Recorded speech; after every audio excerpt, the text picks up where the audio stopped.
Bukan dari tadi lo cerita hebatnya Anies, hebatnya Ahok dong. Ahok luar biasa juga di Jakarta. Dikit maksudnya. Tetapi yang gue bilang, gue ini kan itu adalah ketika Anies ini kan mereka masih anget dengan apa yang sudah dilakukan Anies, terutama ketika COVID ya, kayak apa Anies. Yang lain ada yang mendunia tuh, Le. Apa? Formula E. Hebatnya Anies lagi. Itu hebatnya Anies lagi. Ahok mana? Guys, apa kabar guys? Ini ke gua Pak.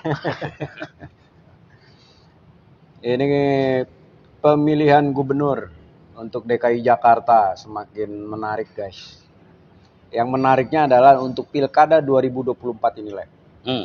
2024 ini Jawa Tengah, Jawa Barat, ini termasuk Jakarta ya.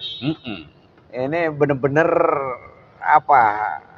Seru karena sampai detik ini belum ada yang clear untuk mencalonkan, kecuali terakhir kemarin itu Nasdem ya, dengan mengusung merekomendasikan Anies sebagai calon gubernur Jakarta. Nah, kenapa seperti ini? Ini tidak terlepas dari konstelasi politik nasional. Karena kan awalnya kita isu yang muncul itu adalah Kim ini kan menginginkan mereka tetap bersatu secara nasional. Artinya adalah mereka bersatu juga di pilkada. Tetapi kan dengan dinamika politik ternyata kan nggak bisa dipaksakan seperti itu, kepentingan. Nah, yang menarik ini akhirnya malah di daerah-daerah yang strategis ya secara politis. Terutama sekarang yang menarik adalah Jakarta nih, sebagai isu sentralnya nih. Apakah RK itu di Jakarta, Ridwan Kamil di Jakarta, diusung Golkar sama Kim ya, atau siapa gitu loh, atau RK di Jabar. Nah, sementara yang menarik lagi belakangan malah dari PDIP nih. PDIP dengan berapa kursi di Jakarta dia? PDIP 18 ya? Enggak dong, 18 PKS. 14 atau 15? Jadi 15 kalau kemungkinan PDIP itu bisa jadi memasangkan dengan Anies Baswedan, tapi di situ juga PKS sudah mengusulkan mengusung Aman. Anies Sohibul Iman. Nah, ini jadi menarik nih, tapi yang paling menarik adalah Ahok, Le. Iya, menarik banget. Gimana menurut lo, Le? Iya, pertama kalau buat gua kan di Jakarta lah ya. Tidak ada satu partai pun yang bisa ngusung. Nggak ada yang golden ticket lah. Ya, sama dengan Jawa Barat. Jabar juga sama. Soal RK, ya, kalau gua sih ngelihatnya RK Jabar lah ya. Kalau istilah lu kan masa Jakmania dipimpin Bobotoh. Oleh Bobotoh. Nggak mungkin lah Bobotoh mimpin Jakmania kan? Jadi kemungkinan kan politik itu pada akhirnya kan kekuasaan, menang kalah. Iya. Jadi ya koalisi-koalisi itu ya cair lah pada akhirnya. Iya. Tapi by the way, itu yang tadi Bobotoh mimpin Jakmania itu ngeri juga tuh isu kalau digelindingkan tuh, Le. Karena bagi sepak bola yang luar biasa ya di Jakarta, pengaruhnya besar juga tuh. Ya katanya kalau RK lawan Anies bisa dengan mudah menggelindingkan itu kan. Kalau RK lawan Anies. Gue sih ngelihatnya ya Golkar kan udah jelas dia pengen RK di Jabar. Nah RK kan Golkar. Sing ada lawan itu. Iya. Ya paling lawannya sama Dedi kan. Ya itu dia. Tapi kan Gerindra berharap yang bisa menandingin Anies di sini adalah RK itu. Kalau gue sih ngelihatnya Gerindra pengen RK di Jabar ya, di Jakarta. Karena Gerindra mau ngusung Dedi di Jabar kan. Betul. Sederhana sih. Nah gua ngelihatnya justru kalau Jakarta ini potensi rematch-nya Anies sama Ahok nih. Ini seru nih kalau buat gua. Seru karena dulu sebelum ada kepleset itu, Ahok itu lebih unggul daripada Anies. Iya. lebih unggul. Ketika kepleset ya memang kalah. Bahkan setelah kepleset pun Ahok masih 42% kan. Iya. Nah, gua ngelihatnya potensi rematch-nya ini menarik. Dan boleh jadi Ahok menang. Pertanyaannya, selain PDIP, Ahok diusung siapa? Nah, kemungkinan koalisi antara PDIP Gerindra itu menjadi mungkin. Gerindra dukung Ahok di Jakarta. Golkar juga bisa jadi tuh ngedukung Ahok di Jakarta. Anies buat gua, Nasdem itu kan di Jakarta 10 kursi kalau nggak salah. Tidak cukup kuat, ditambah PDIP, ditambah PKB. Total itu kan 18 lah. Masih belum cukup. Taruhlah Nasdem, PKB, PKS musuh Anies melawan Ahok yang didukung PDIP dan sebagian Kim deh gitu. Buat gua seru nih. Karena potensi Anies sama Ahok bertarung itu seru karena dua-duanya kuat loh Jakarta. Dua-duanya kuat, tetapi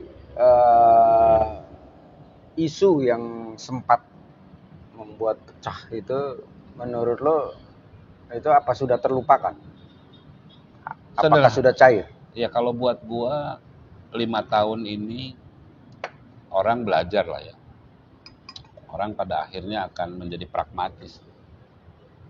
Apa sih selain soal isu agama ya, waktu kasus agama itu, apa sih kelemahannya Ahok? Ya. Atau mungkin juga mereka melihat tersadar bahwa pada akhirnya ya kita semua ini adalah manusia biasa yang ada sisi kebaikan dan keburukannya kan. Bahkan kalau Anies sama Sohibul Iman dipasangin, justru menurut gua itu lemah. Bisa jadi kalah. Karena suaranya kan menjadi bahasanya bernuansa agama banget. Karena Anies sudah kadung dikasih apapun ya, walaupun Anies itu tidak punya riwayat apa ya, kanan atau apa. Ya tapi kan isunya udah begitu tuh. Isunya udah terbelah dua seperti itu di 5 tahun lalu ya. 5 tahun lalu. Jadi menurut gua Ahok bisa jadi menang. Ahok punya potensi menang. Punya potensi menang.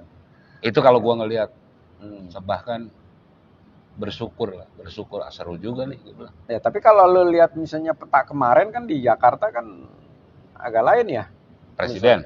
Di presiden ya. Iya, presiden kan. Ada korelasinya nggak itu misalnya di kekuatan partai ya? Kalau gua ngelihatnya atau misalnya di figur. Ternyata misalnya figur Prabowo tuh masih kenceng di Jakarta ini. Meskipun bedanya tipis ya sama Anies ya. Untuk Jakarta ya. Iya. Jakarta kan bedanya tipis Prabowo sama Anies. Gue sih ngelihatnya simple lah. Untuk seorang pemimpin, kedekatan personal itu menjadi penting. Kedekatan personal ya, si pemilih dengan si calon pemimpin. Nah, dua-duanya punya kedekatan itu dengan pemilih. Jadi ada diehardnya Ahok, ada diehardnya Anies, dan itu imbang menurut gue. Terus sebagai salah satu tim debatnya Anies bekas.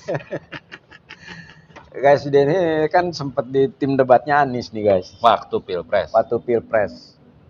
Itu hitung-hitungan lu seru tapi maksud gua sama kalau misalnya yang tadi ya, yang aman.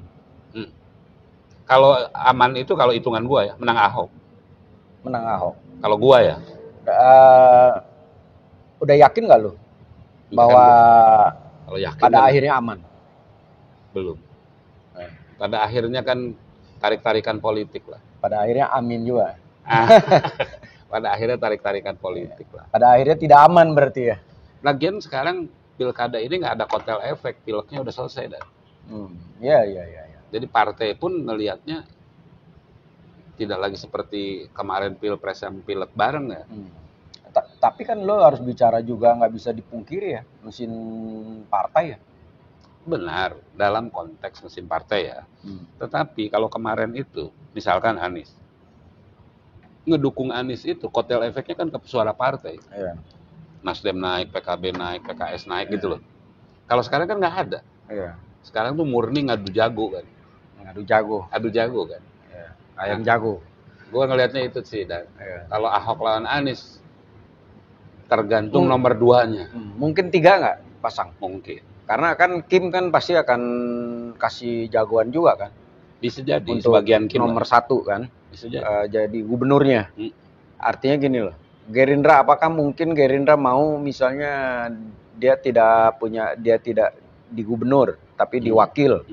Kan nggak mau dia. Terus PDIP, apakah dia mau menggandeng Anies dia menjadi nomor 2? Nggak mungkin. Nah, jadi misalnya kayak Andika kan clear sekarang, kayaknya Andika nih lebih masuk ke Jateng nih. Akan running di Jateng lawan Lutfi. Lawan Lutfi dan Kaisang.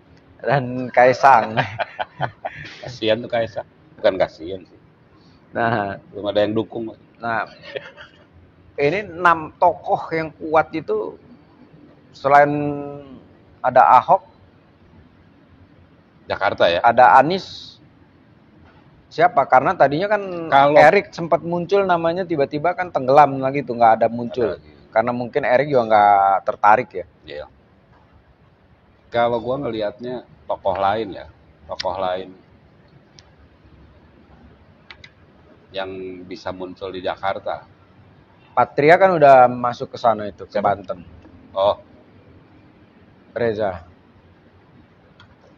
Patria. Yang dulu jadi wagub. Sekarang ke wali kota kan. Kalau gua berpikir gimana sih caranya menangin Ahok? Munculin aja tokoh agama. Masuk lagi ke aliran. Bukan, masuknya tokoh agama itu yang image-nya. Ahok udah ngomong sih. Kan orang berubah dia bilang. Ya tadi yang gue bilang kan, pada akhirnya orang sadar bahwa manusia itu bukan mau ngalahin Anies. Ngalahin Anies PKS aja lepas. Nyalon. Pasti suara Anies pecah. Suara Ahok tidak pecah. Kalau head to head sama Ahok, Anies, pilihannya RI 2-nya harus nasionalis. Bukan RI 2 dong. DKI 2. DKI 2 dong. Bukan DKI, DKJ dong. Iya. Jakarta 2. Jakarta 2-nya nasionalis, harus tokoh nasionalis. Ya. Dan debatnya seru, Dan. Apa tuh? Kalau Anies sama Ahok pas debat pilkada, pasti seru. Serunya? Lah kan dia pernah debat. Iya. Yang kedua ya saling mengkritisi kan. Dan mudah-mudahan tidak ada yang terjebak di isu-isu sara lah. Gue yakin sih dua-duanya nggak akan lari ke sana ya. Yang kedua kan Ahok juga bilang tuh dia. Lah gue kan sekarang udah beda, dia bilang. Saudara gue sekarang banyak Muslim. Kan perkawinan dengan bininya kan. Oh iya, istrinya. Istrinya. Seru buat gue. Seru. Ya udah. Dan guys, dua-duanya sebagai pemimpin Jakarta menurut gua ya, dua-duanya oke. Dua-duanya oke karena dengan gaya yang berbeda. Ya. Karena sama-sama mempunyai reputasi ya. Rekam jejak yang bagus di Jakarta ya. Iya, dua-duanya oke. Cuman beda gaya aja. Beda gaya. Ya. Ahok juga nggak maki-maki sekarang. Gue lihat di wawancara di Rossi kemarin. Nggak maki-maki ya? Nggak tahu kalau jadi gubernur. Udah belajar lah. Udah belajar kan, dia udah sekolah di Brimob kan. Udah sekolah di Makobrimob. Oke guys, kita lihat aja guys. Jakarta. Tapi lu sendiri gimana? Lu sendiri gimana? Kalau gue sih lihat ya apa yang sudah dirasakan. Kan Anies ini sebenarnya lebih enak melenggang di Jakarta. Jadi sebagai petahana, para pemilih udah tahu rasanya Anies. Apa yang sudah ditinggalkan oleh Anies. Soal pajak, soal pendidikan, soal perumahan, soal kesejahteraan ya terutama ya. Misalnya bahkan soal kayak ya pajak yang paling luar biasa kan pajak. Dan gimana dia melindungi. Yang lain lebih nggak kalah menarik. Lu kayak jurkam Anies. Lah kan bukan persoalan jurkam, ini fakta ini yang ngomong ini. Kan tinggal dibuka tuh, rekam jejak paling gampang itu nilainya tuh. Iya. Dan di zaman Anies misalnya yang Kristen Artinya yang berbeda ini semua agama diperhatikan. Bukan dari tadi lu cerita hebatnya Anies, hebatnya Ahok dong. Ahok luar biasa juga di Jakarta. Dikit maksudnya. Tetapi yang gue bilang, gue ini kan itu adalah ketika Anies ini kan mereka masih anget dengan apa yang sudah dilakukan Anies, terutama ketika COVID ya, kayak apa Anies. Yang lain ada yang mendunia tuh, Le. Apa? Formula E. Hebatnya Anies lagi. Itu hebatnya Anies lagi. Ahok mana? Ahok kan Semanggi. Terus PSU. Dulu yang sangat cekatan sekali. Jadi Ahok itu partisipasi publiknya luar biasa waktu itu. Iya. Jadi misalnya kayak RT bisa dapat duit kalau bersih misalnya. Lu kalau jadi Ahok lu pasangan lu siapa? Kalau gue jadi Ahok, pasangannya, wah Jakarta ini menurut gue Kaisang nggak bakalan lah. Ngapain milih Kaisang? Iya, PDIP kan, ya. Bukan hanya itu ya. Ngapain ngarbit? Jadi pada akhirnya masa menjadi pemimpin yang dikarbit, misalnya seperti itu kan, itu secara budaya juga kan nggak keren lah ya. Masa iya sih orang dikarbit? Kalau jadi Ahok pilih Saras. Oh, Saras. Gerindra ya, Saras boleh lah, dia punya pengalaman di politik juga ya, udah punya investasi lama ya. Cuman ini ya. Nah, tetapi kan Saras belum terlihat dari sisi soal kiprah yang luar biasanya ya. Tidak ada yang menonjol menurut gua. Atau kan, ini kalau mau mecah kekuatan Anies, Ahok milih Sahroni. Sahroni. Mungkin juga kan, dia Nasdem udah mencalonkan itu dan udah mencalonkan Anies kan. Ahmad Ali gitu. Seru. Kalau jadi Anies lo milih siapa nomor 2? Anies. Kalau gue jadi Anies, pilih nomor 2-nya. Ya kayaknya malah dari PDIP. Di situ bisa sebenarnya kalau misalnya clear Rano Karno mau di Jakarta, itu keren itu Anies sama Rano Karno. Soalannya kan ke Banten dia.